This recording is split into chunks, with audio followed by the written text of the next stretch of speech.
그래서 임차 고객이 제일 관심 있는 게 이제 저희가 공인중개사의 관심이라고 그러는데 집은 누가 결정합니까? 주로 아줌마들이 다 결정하잖아요. 여자분들이 다 결정권자예요. 여자들이 제일 중요시 여기는 부분. 뭐 집 가면 뭐 임차한다 그러면 싱크대하고 화장실, 그리고 도배하고 장판, 그리고 이제 집 식구들 때문에 집이 확장되어 있는지 없는지 이런 부분들을 좋아하거든요. 그리고 몇 층이냐? 주택은 2층이 제일 좋아하겠죠. 근데 1층은 나이 드신 분들 다리 아프기 때문에 1층을 찾고, 반지하는 다들 안 찾아요. 근데 반지하는 어떤 분들이 또 좋아하냐면 밤에 일하고 낮에 자는 분들, 그리고 요즘 신축들은 습기가 별로 없어요.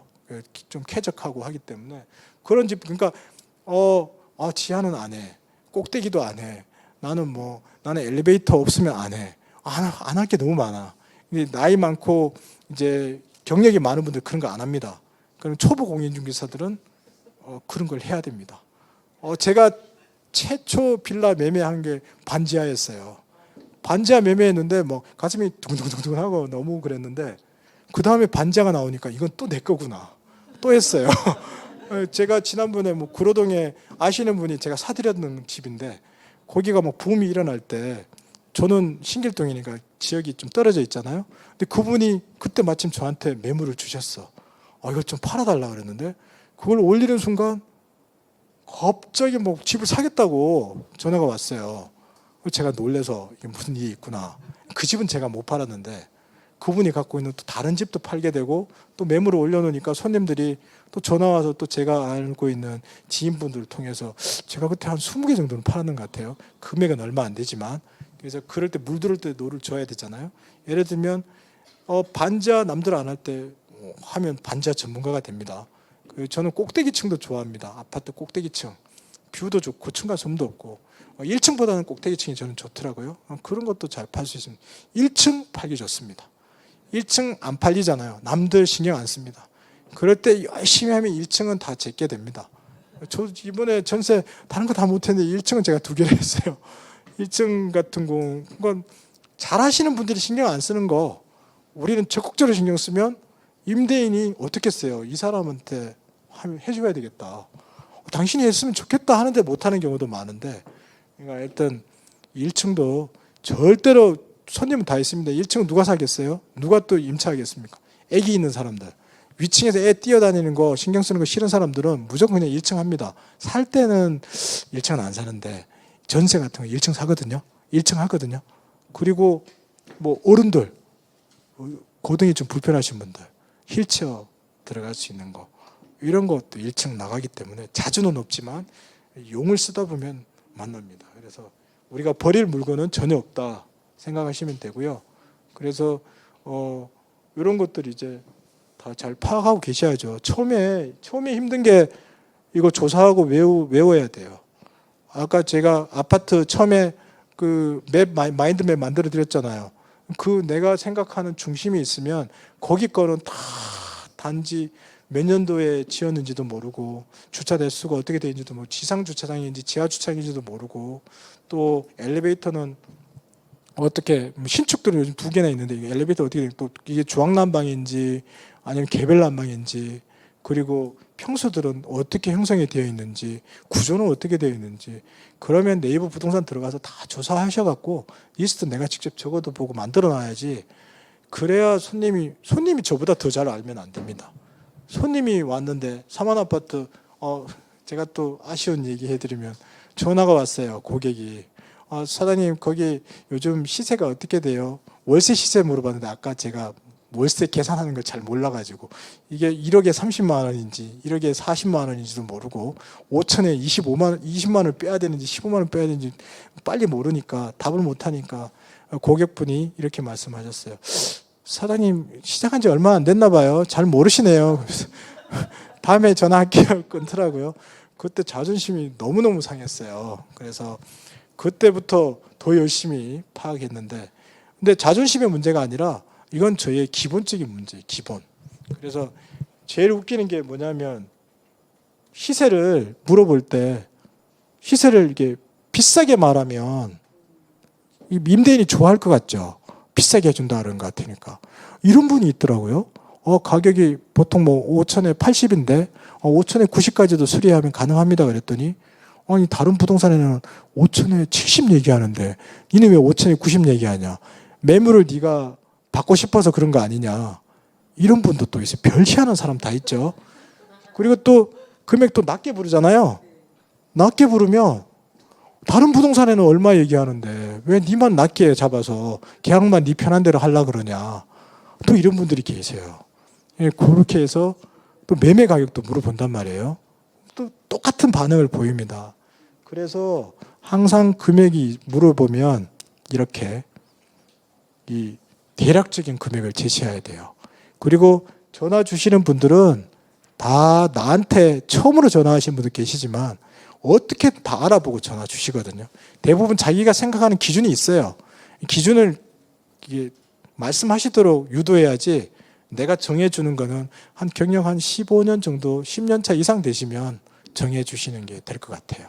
그 이전에는 이게 말도 안 믿깁니다. 그래서 그렇게 하시면 좋아요. 그래서 뭐 매매 같은 경우도 이게 층수에 따라서 또 남향이냐 동향이냐 1층이냐 중간층이냐 로얄층이냐 꼭대기층에 따라 가격이 다르잖아요. 또 수리가 되어 있느냐 다르기 때문에 이런 부분들을 항상 러프하게 말씀드려야 돼요. 자, 이렇게 매물을 확보하려면 이제 실시간 시세나 매물 파악을 해야 되겠죠. 오늘 네이버 부동산 그 앱을 까시면 관심 담지, 관심 지역 등록하시면 언제든지 볼 수 있습니다. 알람이 계속 뜹니다. 내가 집 구할 때도 뜨지만 여러분들이 내가 하고 있는 거 손님보다 더 모르면 안 되잖아요. 그러니까 내가 갖고 있는 아파트 단지 매물이 탁탁 뜨면 눈으로 한번 들어오면 다 기억나거든요. 그래서 구체화 시켜야 되고요. 또 실시간으로 실거래가도 파악하셔야 되죠. 아파트 실거래가, 또 호갱노노, 국토교통부. 요즘 호갱노노에서 이제 메일로 보내주더라고요. 전체를 여러 개 내가 관심 있는 아파트 단지를 매일같이 메일로 보내줘요. 그러면 메일 열어보면서 또 한번 보고, 그리고 얼마나 궁리를 많이 하겠어요. 예전에는 호갱노노 그 앱을 통해서만 살짝 떴다 나갔는데 그걸 요즘 사람들이 잘 안 보니까 이제 메일로 쭉 보내줘. 자주 보라고 또 보내주거든요. 그리고 뭐 국토교통부도 들어가서 보면 되고요. 아파트 실거래가 제일 많이 보죠. 네. 이렇게 해서 이제 뭐 금액적인 거 아까 제가 말씀드렸잖아요. 그래서 이런 금액은 정말 저희가 뭐 얼마까지 받아주세요 이렇게 전화하잖아요. 그러면 사실은 공인중개사는 금액이 싸면 매매도 하기 쉽고 임차 놓기도 쉽잖아요. 근데 무조건 싸게만 할 수 없잖아요. 그래서 정당한 시세를 얘기하고 요 정도 가격에 계약을 많이 해야 돼요. 내가 얼마 전에 얼마에 계약했다. 이런 상태였다. 이런 내용이 자연스럽게 나와야 되잖아요. 근데 뭐 그런 계약 경험이 없이 그냥 다른 데서 실거래가 얼마 됐다. 왜 그 금액이 된지 모르잖아. 비싸게 된 거는 뭐 올 수리가 완전히 돼 있어서 너무 좋아서 그렇게 된 건지 아니면 싸게 됐는데 이건 왜 싸게 됐는지 알아야 되잖아요.